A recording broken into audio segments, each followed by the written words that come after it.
दोस्तों नमस्कार, मैं डॉक्टर आशीष मित्तल स्वागत करता हूं आपका the royal orthopaedic hospital Jaipur Rajasthan से। तो दोस्तों आज हम बात करने वाले हैं कि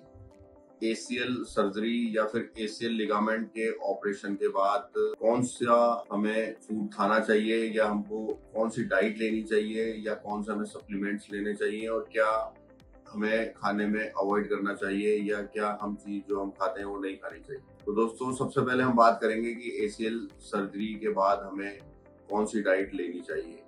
तो दोस्तों डाइट में एसीएल सर्जरी के बाद, क्योंकि ज्यादातर एसीएल जो सर्जरीज है वो जवान लोगों में होती है या फिट पेशेंट्स जो होते हैं यानी स्पोर्ट्स पर्सन जो होते हैं, खिलाड़ी होते हैं, उन लोगों में होती है। तो अगर हम डाइट की बात करें तो रिकवरी के लिए हमें बैलेंस डाइट लेनी चाहिए, न्यूट्रिशन जिसमें प्रोटीन इंटेक प्रॉपर हो, जो कि हमें अगर आप नॉन वेजिटेरियन है तो नॉन वेजिटेरियन फूड से भी मिलता है और अगर आप वेजिटेरियन है तो दालों से, चने जो हमारे हैं या फिर स्प्राउट्स जो होते हैं यानी भीगे हुए मूंग जो है, रिकवरी हमारे को हेल्प करते हैं ये खाने से। इसके अलावा विटामिन डी डेफिशिएंसी जो होती है, क्योंकि ये अक्सर काफी कॉमन है, तो विटामिन डी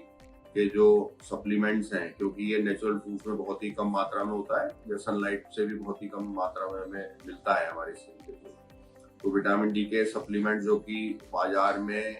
पाउडर फॉर्म में उपलब्ध हैं या फिर टैबलेट कैप्सूल के फॉर्म में भी उपलब्ध हैं,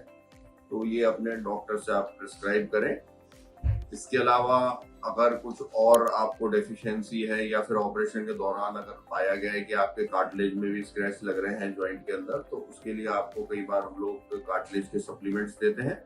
जो कि डॉक्टर प्रिस्क्राइब करते हैं। नेचुरली फूड में ये कार्टिलेज सप्लीमेंट्स उपलब्ध नहीं होते हैं,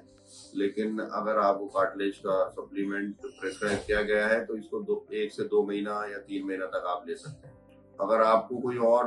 प्रॉब्लम के कारण स्टेरॉइड्स वगैरह चल रहे हैं यानी कि एलर्जी के कारण या कोई स्किन डिजीज के लिए या फिर कोई गठिया पाए के लिए कोई स्टेरॉइड्स चल रहे हैं, तो उसको शुरुआती दिनों में अपने डॉक्टर से पूछकर उसकी या तो डोज कम करवा लें या उसको आप अवॉइड कर दें। इसके अलावा जो कैल्शियम प्रोडक्ट्स हैं, जिसमें हम जो डेयरी प्रोडक्ट्स हैं यानी मिल्क प्रोडक्ट्स हैं, जो दूध, दही है, छाछ है, पनीर है, इसमें आप कैल्शियम अच्छी मात्रा में मिलता है, तो उसको आप अपने डाइट में शामिल कर सकते हैं। इसके अलावा ये बात ध्यान रखें कि एसीएल सर्जरी के बाद आपका जो मूवमेंट है या जो मोबिलिटी है वो थोड़ी कम रहेगी शुरुआती दिनों में, तो ऐसा ना हो कि आप इन दिनों में ज्यादा हैवी खाना लें या फिर इन दिनों में आपको चीनी की मात्रा बिल्कुल कम कर देनी चाहिए। जैसे मिठाइयाँ या फिर चाय है या दूध में अगर आप शक्कर डाल के ले रहे हैं तो इनकी मात्रा बिल्कुल कम कर दीजिए, नहीं तो फिर ये आपको वजन बहुत स्पीड से बढ़ाएगा ये। इसके अलावा कोशिश यह करें कि खूब अच्छी तरह से पानी पिए ताकि आपका पेट भी लाइट रहे और आपको कब्ज या कॉन्स्टिपेशन ना हो। धीरे धीरे आप रिकवरी की तरफ चलेंगे तो अपनी डाइट आप अपने डॉक्टर से और ज्यादा उसको प्रिस्क्राइब करवा सकते हैं, उसके अनुसार ले सकते हैं।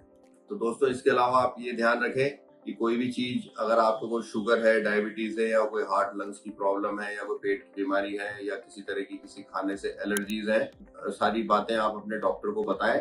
और उसके अनुसार ही कुछ चीजों को आपको अवॉइड करना होता है। खासकर अगर आपको डायबिटीज है तो आपको अपनी शुगर लेवल का बहुत ध्यान रखना पड़ेगा, नहीं तो अगर शुगर लेवल कंट्रोल नहीं है तो आपको इन्फेक्शन हो सकता है। तो दोस्तों बस इन्हीं बातों का आपको ध्यान रखना है कि अपनी नियमित जो डाइट है उसको फॉलो करें, एक्स्ट्रा बहुत ज्यादा नहीं लेना होता है